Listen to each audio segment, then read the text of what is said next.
ଜୟବଲ୍ଲଭର birthday ପାଳନ କରାହେଇଥିଲା ଅମୃତଧାରା ବୃଦ୍ଧାଶ୍ରମରେ। ତାର ବାର୍ଥଡେଟି ଥିଲା ଟିକେ ନିଆରା।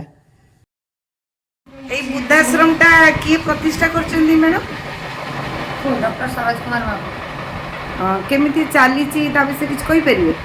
କେମିତି ବୃଦ୍ଧାଶ୍ରମଟା ଚାଲିଛି? ଚଲାଉଛନ୍ତି ସେ କଥା ତ ଆମକୁ ଜଣା ନାହିଁ। ଆମକୁ ଯେ ପ୍ରକାର ଚଲାଉଛନ୍ତି ଆମେ ଚାଲିଛି ଆଉ। ଆପଣ ଏଠି କ'ଣ କରନ୍ତି?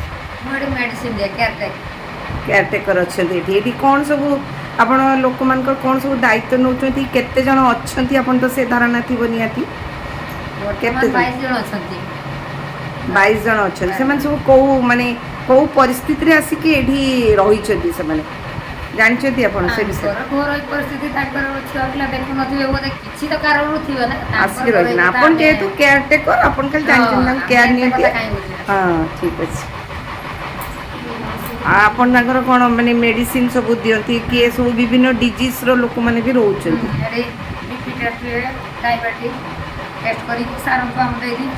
ଆପଣଙ୍କୁ କହିଦେଇଥିବେ ଯେ ଏଇ ଲୋକର ଏଇ ମେଡ଼ିସିନ ଏଇ ଲୋକର ଆପଣ ଦେଉଥିବେ ଆଉ। ହଉ ଧନ୍ୟବାଦ। ମାଉସୀ ତମ ଘର କୋଉଠି? ସଦେବକୁଣ୍ଡା। ତମେ କାହିଁକି ଆସିକି ଅଛ ଏଠି? କାହିଁକି ଅଛ? କ'ଣ ପାଇଁ ଅଛ? ଘରେ ଘରେ କିଏ କିଏ ସବୁ ରୁହନ୍ତି? କାହିଁ ପୁଅ ବୋଉଙ୍କ ପାଖରେ କାହିଁ ରହିଲନି? ତାଙ୍କର ମାନସିକ ଅବସ୍ଥା ଠିକ୍ ନାହିଁ, ତେଣୁ ସେ ସେଇଭଳିଆ ଉତ୍ତର ଦେଉଛନ୍ତି। ଆଜି କେଉଁ ଭଳିଆ ପରିସ୍ଥିତିରେ ସେ ଆସିକି ଏଠି ବୃଦ୍ଧାଶ୍ରମରେ ରହିଛନ୍ତି। ଚାନ୍ଦବାଲି ପଡ଼ିଆ ନିକଟରେ ଏଇ ଅମୃତଧାରା ବୃଦ୍ଧାଶ୍ରମ। ତାର ପରିବେଶ ଦେଖନ୍ତୁ କେତେ ପରିଷ୍କାର। ମ୍ୟାଡ଼ାମ୍ ଏଠି କାହିଁକି ଆସିଛନ୍ତି ଆଜି? ଏଠି ମୋ ପୁଅର ଜନ୍ମଦିନ ସେଲିବ୍ରେସନ୍ କରିବାକୁ ଏଠି ଆସିଛି। ଏଇଟା କ'ଣ? ଏଇଟା ଆକ୍ଚୁଆଲି କେଉଁ ବୃଦ୍ଧାଶ୍ରମ? ଆପଣ ବୃଦ୍ଧାଶ୍ରମ ତ ମୁଁ ଦେଖିଲି, ଏଇଟା କେଉଁ ବୃଦ୍ଧାଶ୍ରମ? ଏଇଟା ଏଇ ଯେଉଁ ସହଦେବକୁଣ୍ଡାର ଯେଉଁ ବୃଦ୍ଧାଶ୍ରମ ଅଛି ଆମ ଚାନ୍ଦବାଲି ପଡ଼ିଆ ଅମୃତଧାରା ନା କ'ଣ ବୃଦ୍ଧାଶ୍ରମ? ଆଚ୍ଛା। ଆପଣ ଏଇଠି କାହିଁକି ବୃଦ୍ଧାଶ୍ରମକୁ କାହିଁକି ଚୁଜ୍ କଲେ? ଆପଣଙ୍କ ପୁଅର ବାର୍ଥଡେ ତ ଆପଣ ଘରେ ପାଳି ପାରିଥାନ୍ତେ, ହୋଟେଲରେ ପାଳି ପାରିଥାନ୍ତେ, ମହା ଆଡ଼ମ୍ବରରେ ପାଳି ପାରିଥାନ୍ତେ, କିନ୍ତୁ ଏଇଠି ବୃଦ୍ଧାଶ୍ରମକୁ କାହିଁକି ଆପଣ ଚୁଜ୍ କଲେ? ତ ଆପଣଙ୍କ ପୁଅର ଜନ୍ମଦିନ ହୋଟେଲ ଘରେ ପାଳନ କରିପାରିଥାନ୍ତେ, ବହୁତ ଆଡ଼ମ୍ବର ସହିତ ପାଳନ କରିଥାନ୍ତେ, ବହୁତ ଲୋକଙ୍କୁ ଡାକି ପାରିଥାନ୍ତେ, ତ ଆପଣ ବୃଦ୍ଧାଶ୍ରମକୁ କାହିଁକି ଚୁଜ୍ କଲେ? ଆଉ କ'ଣ କ'ଣ ସବୁ କରିଛନ୍ତି ତାଙ୍କ ପାଇଁ? କ'ଣ ଦେଖିଲେ ଏଇଠି? କ'ଣ ପରିସ୍ଥିତି ଦେଖିଲେ ସେମାନଙ୍କର ଯେ ଆପଣଙ୍କ ମନରେ ଗୋଟେ ଭାବନା ଜାତ ହେଲା ଯେ ଆପଣ ଏଇଠି ଆପଣଙ୍କ ପୁଅର ଜନ୍ମଦିନ କରିବେ? ସେ ବିଷୟ ଟିକେ କୁହନ୍ତୁ। ବୃଦ୍ଧାଶ୍ରମ ମୁଁ ସବୁ ବର୍ଷ ହୋଟେଲ ମାନଙ୍କରେ ବି କରେ। ଆଉ ଏ ବର୍ଷ ଏଇଥିପାଇଁ ଏଇଠି କରିବା ପାଇଁ ସିଲେକ୍ସନ୍ କଲେ ଯେ ଦୁନିଆରେ ବହୁତ ସାରା ଅସହାୟ ବୃଦ୍ଧ ବୃଦ୍ଧି ଯେମାନଙ୍କ ଅନ୍ତିମ ସମୟରେ ଟିକେ ସୁଖ ପାଇବା କଥା ସେ କିନ୍ତୁ ଦୁଃଖରେ ଅତିବାହିତ କରୁଛନ୍ତି ତାଙ୍କ ଦିନ। ଆଉ ନିଜ ପୁଅ ବୋହୂ ନିଜ ସ୍ୱାର୍ଥ ପାଇଁ ତାଙ୍କୁ ଏ ଅବସ୍ଥାରେ ଛାଡ଼ି ଦେଇଛନ୍ତି। ତାକୁ ଦେଖିକି ମୋ ଅନ୍ତର କାନ୍ଦିଲା, ମୋତେ ଦୁଃଖ ଲାଗିଲା ଯେ ଏ ପରିସ୍ଥିତିରେ ବି ଆଜିକାଲିକା ଡେଟ୍ରେ ଏମିତିକା ଗୋଟେ ପରିସ୍ଥିତି ହେବ। ଆଜିକାଲି ଏଜୁକେସନ୍ ଏତେ ଡେଭଲପ୍ ହେଇଛି, ଫିର୍ ବି ଏଭଳିଆ ପରିସ୍ଥିତି ଗୋଟେ କେବେ ହେବ ମୁଁ ଏଇଟା କେବେ ଭାବିନଥିଲି। ତେଣୁ ମୁଁ ଭାବିଲି ଏଇ ବୃଦ୍ଧ ବୃଦ୍ଧିଙ୍କ ମନରେ ଯଦି ମୋତେ ଖୁସି ଦେଇପାରିବା ତାଙ୍କ ଆଶୀର୍ବାଦରେ ମୋ ପୁଅର ଉନ୍ନତି ଅଧିକ ହେବ। କିନ୍ତୁ ହୋଟେଲରେ ଜାକଜକ୍ୟ ଅପେକ୍ଷା ମୁଁ ଏଠି ପାଳନ କରିବା ପାଇଁ ଅଧିକ ଶ୍ରେୟସ୍କର ମନେ କଲି। ଆଉ ସେଥିପାଇଁ ବୃଦ୍ଧ ବୃଦ୍ଧିମାନଙ୍କୁ ବି ତାଙ୍କ ପାଇଁ ମୁଁ ଲୁଗାପଟା ତା ସହିତ ହେଉଛି ଖାଇବା ପିଇବାର ବ୍ୟବସ୍ଥା ସବୁ ଏଠି କରାଯାଇଛି ତାଙ୍କ ପାଇଁ ଆରେଞ୍ଜ। ଆଉ ତାଙ୍କ ଖୁସି ପାଇଁ ସବୁ ପ୍ରକାର ମୁଁ ଯେତେ ଦୂର ମୋ ପାରୁ ପର୍ଯ୍ୟନ୍ତ ଚେଷ୍ଟା କରୁଛି ତାଙ୍କୁ କିଛି ସମୟ ଖୁସି ଦେବା ପାଇଁ। ଧନ୍ୟବାଦ ମ୍ୟାଡ଼ାମ୍, ଆପଣଙ୍କର ଚିନ୍ତାଧାରା ବହୁତ ଭଲ। ଆପଣ ଏଇ ଚିନ୍ତା କରିଛନ୍ତି ଯେ ଏଭଳିଆ ଜାଗାରେ ନିଜର ପୁଅର ବାର୍ଥଡେ ପାଳନ କରିବେ। ଆଉ ପୁଣି ଥରେ ଧନ୍ୟବାଦ। ଆପଣ ସେମାନଙ୍କର ଆଶୀର୍ବାଦ ତ ନିଶ୍ଚିତ ଆପଣଙ୍କ ପୁଅ ଉପରେ ପଡ଼ିବ। ତେଣୁ ଯାହା ବହୁତ ଭଲ ଚିନ୍ତାଧାରା ନେଇ କରିଛନ୍ତି। ଏଇ ଆମ ଇଏ ହେଲା ତାଙ୍କ ପୁଅ, ତାର ବାର୍ଥଡେ ହେବ। କ'ଣ ତୁମେ ଖୁସି ଅଛ? ତମ ବାର୍ଥଡେ ଆଜି ଏଇଠି ପାଳନ ହେଉଛି ବୋଲି ମନ ଖୁସି ଅଛି? ହଁ, ହଉ ଧନ୍ୟବାଦ। ଆପଣଙ୍କୁ ବି ବହୁତ ଧନ୍ୟବାଦ ଯେ ଏମିତି ଗୋଟେ ସୁନ୍ଦର ସିଚୁଏସନ୍କୁ ଆପଣ ଲୋକଙ୍କ ଆଗରେ ଆଣିବେ। ଏଇଟା ସମସ୍ତେ ଜାଣିବା ବି ଦରକାର, ସଚେତନ ବି ହେବା ଦରକାର ଯେ ଆମେ ଯେତେ ବଡ଼ ହେଇଯାଉ, ଯାହା ଆଶୀର୍ବାଦ ନେଇକି ଆଜି ଏତେ ବଡ଼, କିନ୍ତୁ ସେଇମାନେ ଆଜି ଅବହେଳିତ।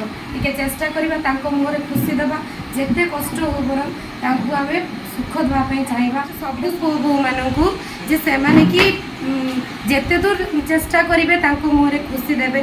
ବାପା ମାଆ ତ ଅବଭିୟସଲି କିଏ ବି ଟିକେ ବୟସ ଯେତେ ଅନ୍ତର ହେବ ସେମାନଙ୍କର ପିଲାଳିଆମି ପ୍ରକୃତି आसी जाए हुए तो भी रागी जाऊे किए करुवे कि केते छोट बेले आमर केते राग को से दुख सहीकि भी आमको एतिक बाट आनी आम कितु सेटा भूली जाऊे परवर्ती मुहूर्त में किंतु सेटा भूलिबानी मत समस्त को एतिक मत आश्वासना दिंतु जे समस्ते ये बुद्धा बुढ़ी को असहाय समय न छाड़ी सेवा शुश्रूषा एतिकी मोर समस्त को धन्यवाद समाज को किसी प्रेरणा देइथिबा भी धन्यवाद आपण एठी जन्मदिन पालन करछन्ती से बहुत बहुत धन्यवाद आपन पिलार पीसी पुत्रार आपन एठी जो जन्मदिन पालन होछि आपण से खुशी अछती बहुत खुशी कौन पे खुशी आपण होटेल हेतले तो आपण बहुत भल से जाकजमक रे अरेंज कर माने उपलब्ध कर पाथांदे एठी काहे कि आपण खुशी अछंती जन्मदिन पालन होछि बोली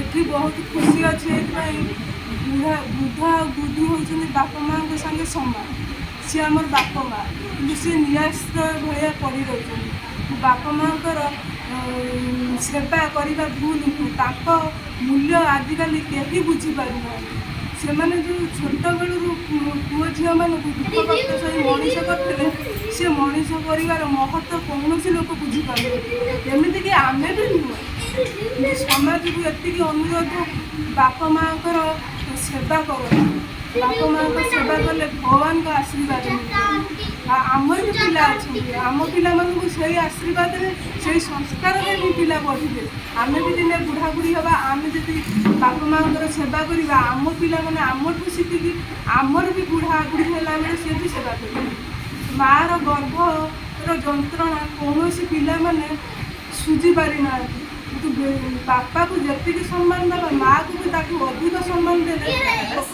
ଆଉ ମୁଁ ଏଇଠି ଯେଉଁ ଜନ୍ମଦିନ ତାଙ୍କ ପିଲାର ଡାକିଛନ୍ତି ମୁଁ ଆସିଛି ଆଉ ବହୁତ ଖୁସି ଲାଗିଲା ଯେ ମୁଁ ଜନ୍ମଦିନ ବହୁତ ଆଟେଣ୍ଡ କରିଛି ହୋଟେଲରେ ଘରେ ବହୁତ ଜାକଜମକରେ କିନ୍ତୁ ଏଠି କିଛି ନିଆରା ଏଠି ମ୍ୟାଡ଼ାମ୍ ଯେଉଁ ଚିନ୍ତା କରିଛନ୍ତି ଯେ ବୃଦ୍ଧାଶ୍ରମରେ କରିବେ ସେଇଟା ମୋତେ ବହୁତ ଭଲ ଲାଗିଲା ଆଉ ଏଠିକା ଆଶ୍ରମ ଦେଖିଲି ବହୁତ ଭଲ ଆଉ ଏଠି ବହୁତ ଜଣ ରହିଛନ୍ତି 50 ଜଣ ପାଖାପାଖି ବୋଧେ ରହିଛନ୍ତି ତାଙ୍କ କିଛି ଘରୁ କିଛି ପ୍ରୋବ୍ଲେମେଟିକ୍ ସିଚୁଏସନ୍କୁ ଆଭଏଡ୍ କରିବା ପାଇଁ ସେ ଆସିକି ଏଠି ରହିଛନ୍ତି ତ ମୋତେ ମ୍ୟାଡ଼ାମଙ୍କର ଏଇ ଯେଉଁ ଚିନ୍ତାଧାରାଟା ଜନ୍ମଦିନ ପାଳନର ଚିନ୍ତାଧାରା ବୃଦ୍ଧାଶ୍ରମ ବହୁତ ଭଲ ଲାଗିଲା ତେଣୁ ମୁଁ ତାଙ୍କୁ ଆଉ ଥରେ ଧନ୍ୟବାଦ ଜଣାଉଛି ଧନ୍ୟବାଦ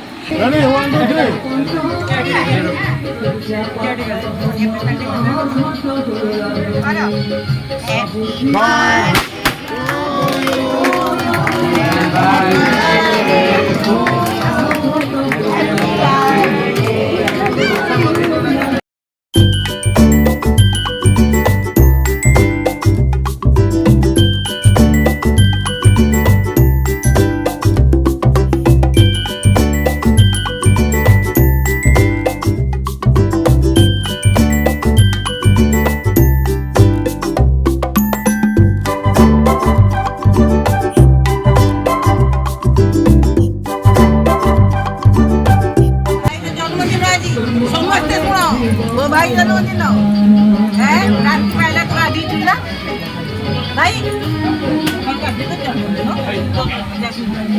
हालो काई सुना हालो काई काहे नसला नाही हेला तुझे नहीं हो जा भाई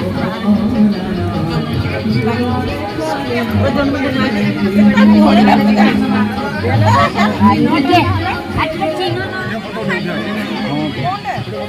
ना से तो लगाओ खाना ना ये खट्टी के ना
ଏଠାରେ ଦେଖନ୍ତୁ ମହା ଆନନ୍ଦରେ ସେମାନେ କେମିତି ମିଳିମିଶି କରି ଖାଉଛନ୍ତି।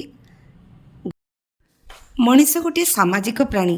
ସେ ସବୁବେଳେ ଚାହେଁ ତାର ସାଙ୍ଗସାଥିମାନଙ୍କ ସହିତ କିଛି ସମୟ ବିତାଇବା ପାଇଁ। ଏଇଠାରେ ସେଇ ପରିବେଶ ସେମାନେ ପାଇପାରୁଛନ୍ତି ଏବଂ ମହା ଆନନ୍ଦରେ ମହା ଆଡ଼ମ୍ବରରେ ରହୁଛନ୍ତି। ଅମୃତଧାରା ବୃଦ୍ଧାଶ୍ରମ ଆପଣମାନେ ବି ଯଦି କେବେ ବି ଏଠାରେ କିଛି ଜନ୍ମଦିନ ହେରିକା ପାଳନ କରିବାକୁ ଚାହାନ୍ତି ତାହେଲେ ଆପଣ ସେମାନଙ୍କ ସହିତ କଣ୍ଟାକ୍ଟ କରିକି ସେମାନଙ୍କ ମନରେ ଟିକେ ସମୟ ହେଲେ ଖୁସି ଦେଇପାରିବେ।